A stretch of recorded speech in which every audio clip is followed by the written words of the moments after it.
Kumar jail থেকে ছাড়া পেয়ে দীপা আর সূর্যকে মারার প্ল্যান করে। কুমার সূর্য দীপাকে প্রতিশোধ নেওয়ার জন্য ব্যাকুল হয়ে যায়। হ্যাঁ বন্ধুরা, আমরা এমনটা দেখতে পাবো অনুরাগের ছোঁয়া ধারাবাহিকের আগামী পর্বগুলোতে। বিস্তারিত জানতে হলে ভিডিওতে একটি লাইক দিয়ে শেষ পর্যন্ত দেখতে থাকুন। সোনা আর রূপাকে আদর করে ঘুম পাড়িয়ে দেয় দীপা আর সূর্য। ঠিক এই মুহূর্তটার জন্যই অপেক্ষা করছিল রূপা। রূপা খুব খুশি হয়। অপরদিকে দীপা ভাবতে থাকে যে এবার সব ভালো হবে। অন্যদিকে দেখা যায় সাক্ষ্য কিচেনে চারুর জন্য কফি বানায় এবং চারুকে প্রপোজ করে। চারুকে ভালোবাসি বলে চারুর সাথে বাকিটা জীবন কাটাতে চায়। চারু ও সাক্ষর প্রপোজাল একসেপ্ট করে এবং সাক্ষর সাথে বাকিটা জীবন কাটাতে চায়। এরপরে সকাল হয়ে যায়। দীপাকে কিচেনে হেল্প করতে থাকে সূর্য। অপরদিকে মা বাবার খুনসুটি দেখে মা বাবাকে এক হতে দেখে খুশি হয় সোনারূপা।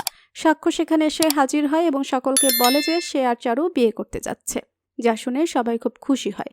চারু আর সাক্ষর বিয়ে উপলক্ষে সবাই মিলে আবারও আনন্দ শুরু করে। তবে দীপা ভাবতে থাকে যে সব ভালো হচ্ছে, তার মানে ওই বুড়িমা ভুল করেছেন, আর কোনো খারাপ হবে না। ঠাকুর তুমি এমনটাই রেখো সবকিছু। অপরদিকে দেখা যায় যে জেল থেকে ছাড়া পায় কুমার। জেল থেকে ছাড়া পেয়ে কুমার একটা বাড়ি গিয়ে মদ খেতে থাকে এবং দীপার লাবণ্যকে খুন করার প্ল্যান সাজাতে থাকে। একজন গুন্ডা এসে কুমারকে জানায় যে দীপার এখন মুম্বাই শহরে আছে।